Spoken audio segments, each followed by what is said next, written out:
서기관과 바리새인들이 간음을 하다가 현장에서 잡은 여인을 데리고 와서 예수님을 시험할 때였습니다. 너희 중에 죄 없는 자가 먼저 돌로 치라. 이 말을 들은 자들이 하나씩 떠나갔습니다. 서기관과 바리새인들이 그냥 율법대로 죽이면 되는 현장범을 굳이 예수님께 데리고 온 이유는 무엇일까요? 그것은 예수님께서 어떠한 경우로라도 결국 그 여자를 살려주게 된다면 예수님이 하나님의 율법을 어기는 자로 고발할 수 있기 때문이었습니다. 즉, 예수님이 이 간음한 여인을 반드시 살려주리라는 것을 그들은 예상하고 있었다는 것입니다.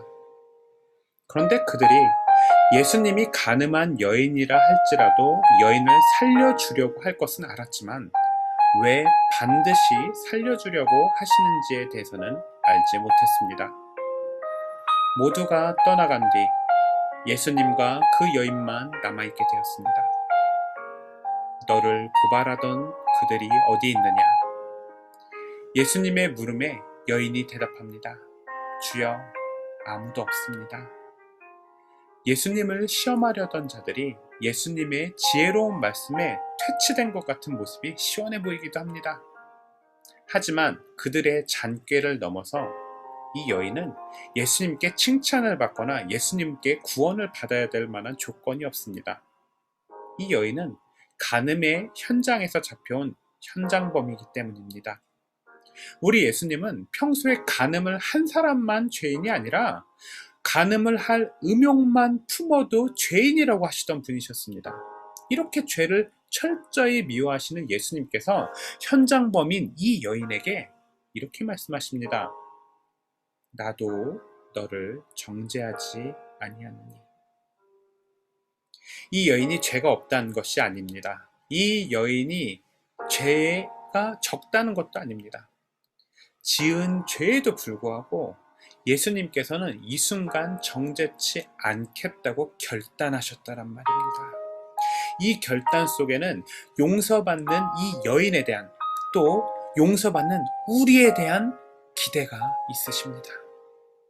꺼져가는 등불을 끄지 않으시고 상한 갈대를 꺾지 않으신 분이 우리 예수님이십니다. 이 여인을 또한 우리를 용서하시고 기회를 주실 때에는 이때의 주님의 기대는 가서 다시는 죄를 범하지 말라는 것이었습니다. 하루 무너지고 하루 서는 것이 우리의 믿음의 길일진데 우리가 한 번 한 번 온전한 하나님의 자녀로서 용서받고 고침을 받을 때 결국 거룩하게 될 수 있다는 기대가 우리 예수님께 있다라는 것입니다. 그래서 예수님은 세리와 죄인들과 함께 있는 자신이 믿음의 병든 자들을 고치기 위해서 온 의사와 같다라고 이야기하신 것입니다. 만약에 우리가 아무리 노력해도 나을 수 없고 우리가 애초에 고침을 받을 수 없는 존재였다면 왜 예수님께서는 본인을 의사로 소개하셨겠습니까? 예수님은 우리가 점차 나을 수 있다고, 우리를 고쳤을 수 있다고 기대하신다는 겁니다. 하루는 베드로가 물었습니다. 예수님, 우리에게 죄 지은 자를 7번 용서해주면 되겠습니까? 예수님은 이야기하십니다. 나는 7번뿐 아니라 7번을 70번까지 할지니라. 비록 우리가 날마다 무너지고 꺼져가는 등불 같고 상한 갈대 같은 인생을 살고 있을지언정 우리에 대한 예수님의 기대는 우리가 하나님의 목적대로 회복되고 고쳐질 것이라는 기대를 갖고 계시다는 것입니다. 우리는 때때로 우리의 삶으로 증명해 보겠다고 결단하기도 합니다. 하지만 우리의 힘으로, 우리의 능력으로, 우리의 노력으로 되지 않는다는 것을 경험하곤 합니다. 그래서 주님은 이야기하십니다. 이는 힘으로 되지 아니하며 능력으로 되지 아니하고 오직 나의 영으로 되느니라. 아멘. 우리가 주님의 영을 구할 때, 우리를 고칠 수만 있다면 우리를 7번씩 70번이라도 용서하기로 결단하신 예수님의 영이 임하게 됩니다.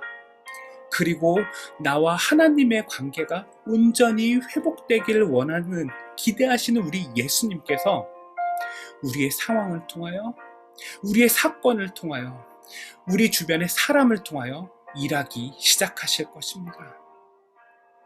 주님, 감사합니다. 오늘 주님의 기대에 대해 알게 하심에 감사드립니다.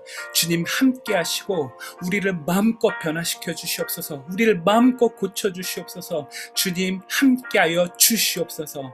감사드리며 이 모든 것을 기대하시며 우리를 기다려 주시며 우리를 사랑하시며 용서하시는 예수 그리스도의 이름으로 기도드렸사옵나이다. 아멘.